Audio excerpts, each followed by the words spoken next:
So when you're planning your safari, obviously the price of the trip is going to be one of the major factors in your decisions. And it may become evident quite quickly that the price of a safari camp can be quite a lot more expensive than a comparable quality type of place in Hawaii, for example. In fact, the safari location could be easily double or even triple the price, even though they both sit in the same quality type of a place. So why is that? So when you look at a place like Hawaii, you're paying for the room and the service and the food, but other than that, you're out on the beach and you're on your own.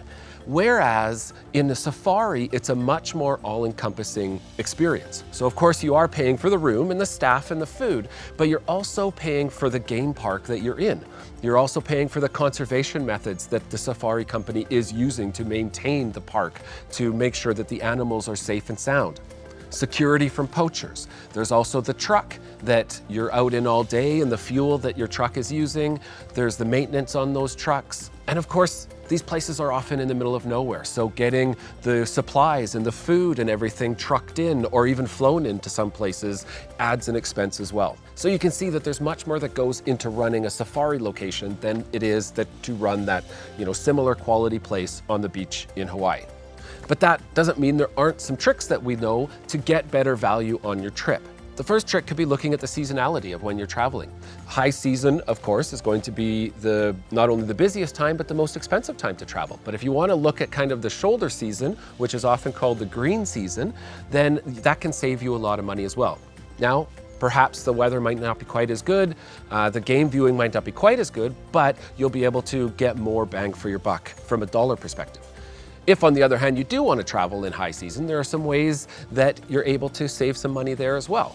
One of the ways is that the average stay at safari lodges is about 3 days. And then you move on to another one and another one to try various ones. And the safari lodges know this and they want you to stay longer. So often they will give bigger discounts to people that stay for a longer time. So for example, stay 5 nights but only pay for 4. Stay 7 nights but only pay for 5. Those kind of things are often something that they'll do to entice you to stay longer.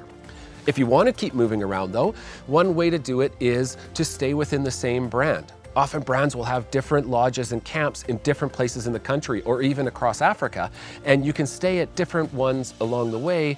And if you do stay 3 days here, 3 days there, 3 days there, and they're all within the same brand, they'll often give you that same style of discount. Stay 9 days, but only pay for 7 days, that kind of a thing.